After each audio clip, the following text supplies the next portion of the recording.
आप सुन रहे हैं किसान तक पॉडकास्ट गुड़ की डली। हर सुबह एक मीठी बात। नमस्कार, मैं शिवानी अग्निहोत्री और आज की मीठी बात जुड़ी है राजस्थान से। राजस्थान के किसानों के लिए एक खुशखबरी है। अक्सर किसानों को जानवरों से अपनी फसल को बचाने की चिंता रहती है कि वो कैसे अपनी फसल को आवारा पशुओं से बचा सके। इसे देखते हुए राजस्थान सरकार ने किसानों के लिए तारबंदी योजना की शुरुआत की है।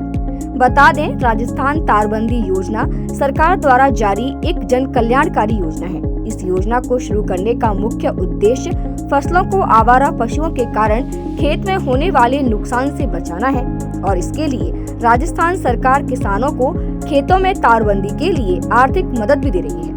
बता दें कि एक किसान को 400 रनिंग मीटर तक की सब्सिडी दी जाएगी। हालांकि इसमें अलग अलग कैटेगरी निर्धारित की गई है। छोटे और सीमांत किसानों को 60% तक की सब्सिडी मिलेगी।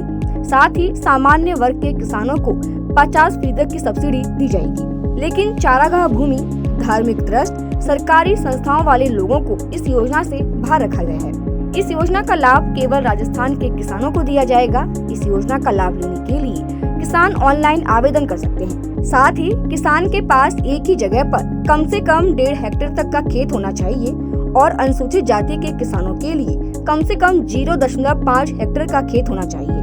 बता दें कि तारबंदी योजना में एक किसान को ज्यादा से ज्यादा 6 एकड़ जमीन के लिए 400 मीटर तारबंदी की सब्सिडी दी जाएगी। अगर कई सारे किसान एक समूह में आवेदन करते हैं तो ऐसी स्थिति में 10 किसानों के समूह के पास कम से कम 5 हेक्टेयर भूमि होना जरूरी है। किसान इस योजना का लाभ उठाकर अपने खेतों में तारबंदी कर सकते हैं। इससे खेत में नीलगाय, जंगली जानवरों से होने वाले नुकसान से बचाव होगा और किसानों के फसल उत्पादन में बढ़ोतरी होगी। साथ ही कमाई भी बढ़ेगी। खेती किसानी से जुड़ी ऐसी ही अच्छी और राहत भरी खबरों के लिए सुनते रहिए हमारा ये खास पॉडकास्ट गुड़ की डली।